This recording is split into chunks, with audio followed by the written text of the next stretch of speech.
We've heard of pop, we've heard of rock, we've heard of punk even. Pretty classic genres, our bread and butters. That's a 10. But let me tell you, there's some weird genres out there, some weird genres you would never think existed. Oh, they do. Oh, yes, they do. They exist. So let's take a trip down the internet. Let's look at the weirdest possible music we can get our grubby paws on and talk about what our feelings.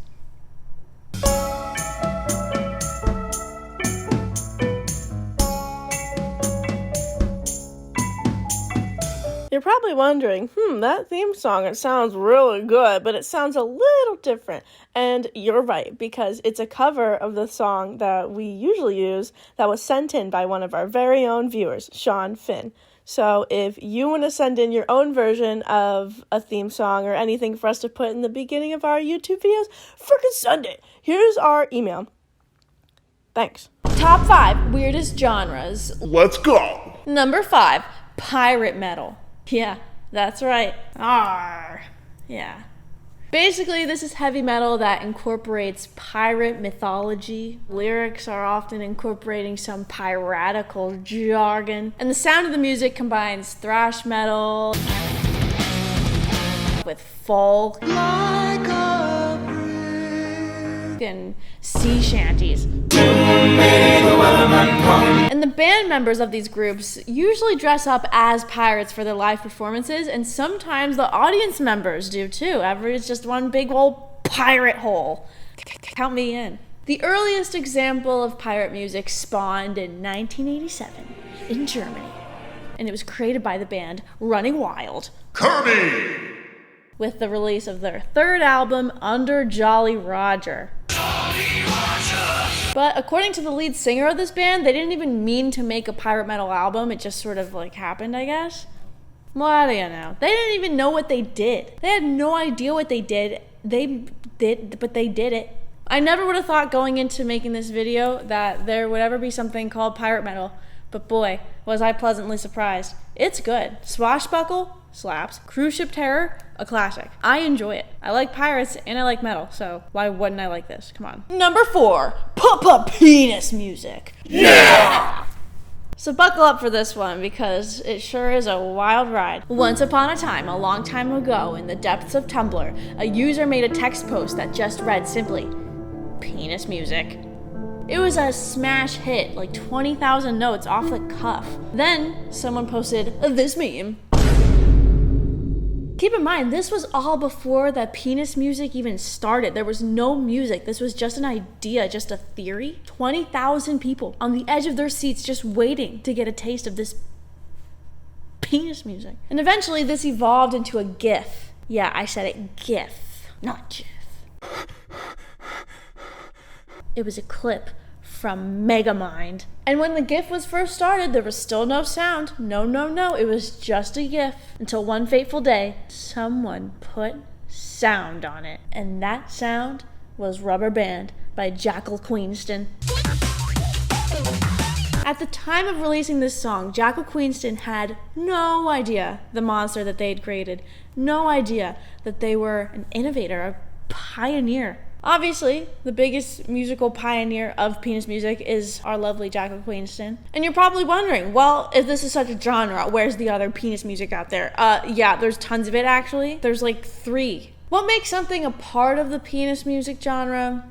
A little up in the air. It's very new. This was only formed a couple years ago. But so far, it generally consists of high-tempo, electronic, loud music. Lots of obnoxious sound effects. But it's very open-ended. It's very subjective. Anything could be penis music at this point, honestly. If you want to check out other penis music, A14 has an EP called Penis Music. Adler Jack has a penis music. Cockaholics. 2 volumes of penis music on there. That's a lot. What do I think of penis music? I think it's definitely something. I think that I'm excited to see who else delves into the genre. I think it's a pretty undertapped genre. I could definitely see there being a penis music festival someday. I don't know when that day is, but we'll just have to see. My favorite part about penis music is definitely the Foley, the sound effects. When people try to call themselves penis music and they don't even use boing.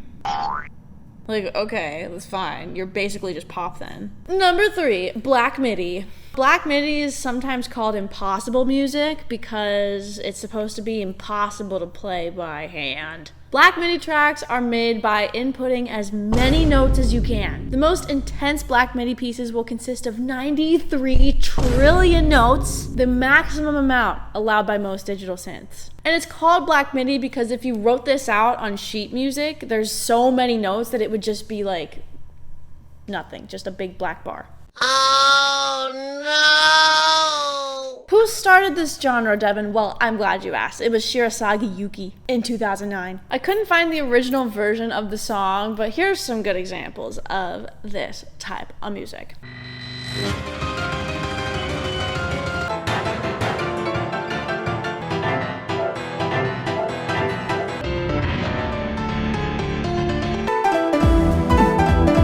I think Black MIDI is sick. It just blows me away. I'm really happy I found this genre because it's really cool. It's nuts that they can churn out all those notes. Imagine seeing this live. You can't. It's impossible music. You literally can't do that.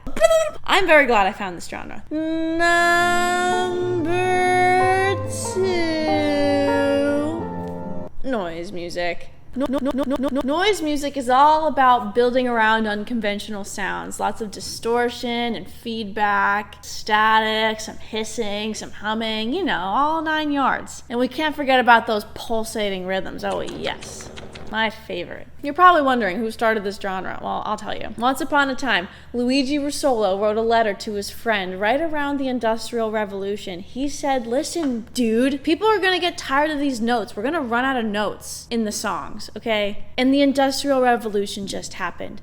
So people love machines, like they love the noises. I think if we start putting the noises in the music, it's gonna be the next big thing. His friend was like, yeah, I guess, whatever. So then Luigi was like, you know what? I'm gonna make my own freaking instruments that make noises. And they were called intonarumori. Hi! And one fateful day, he assembled a noise orchestra. A ton of these massive instruments just making noise on top of each other, like 10 of them in a room just screaming. The response was a little hit or miss. A lot of the audience members weren't really with it. People got so pissed off at this noise orchestra that people broke out in fights. This was in 1914, by the way. You know what else came out in 1914? This.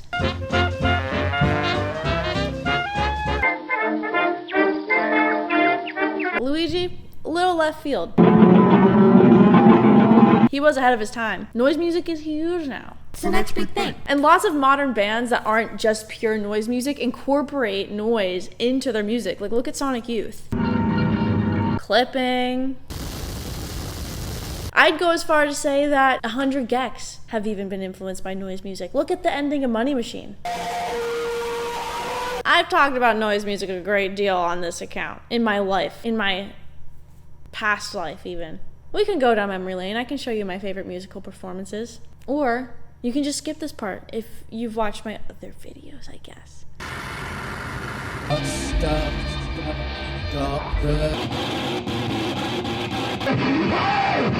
Me, personally, I love noise music. Now, I don't really listen to it all the time. I'm not the type to really listen to pure noise, but I listen to Cemetery on a pretty regular basis. I love me some Clipping, Sonic Youth, pretty good. I think it's really cool when modern music incorporates noise into their own music because Luigi Russolo was on this in 1914. Everyone thought he was nuts. Luigi was onto something way before anyone, 100 years ago. Pretty cool. And number 1, drum roll please. Drum roll please. Number 1, SKWEEE. Yeah, you heard it right. That's the name of it. SKWEEE. Isn't that cute? Yeah, that's really cute. Thanks, Devin. I'm really glad you think so. Yeah. Yeah, I'm glad you're glad that I think so. Yeah, I am glad, actually. You like that skit? I call that skit the good one. SKWEEE combines synthy, chiptune leads and bass lines with some funky R&B soul-like rhythms. It's a very stripped down, funky sound, very syncopated, I would say. They love their syncopation, yes they do. The name was coined by Daniel Savio, and it refers to analog synthesizers in the production process, when the goal is to squeeze out the most interesting little sounds. SKWEEE originated in frickin' Sweden and Finland. Let's go. Varsågod. I just learned that Swedish word. Here's some good SKWEEE picks if you want to give it a little tickle.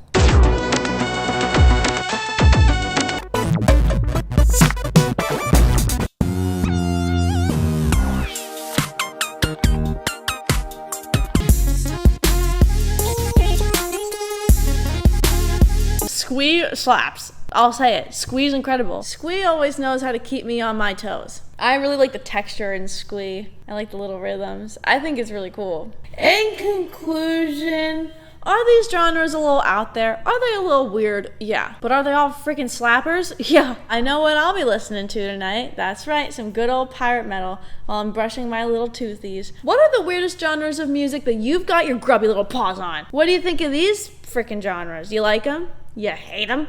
Let me know. Let me know your hottest takes. The many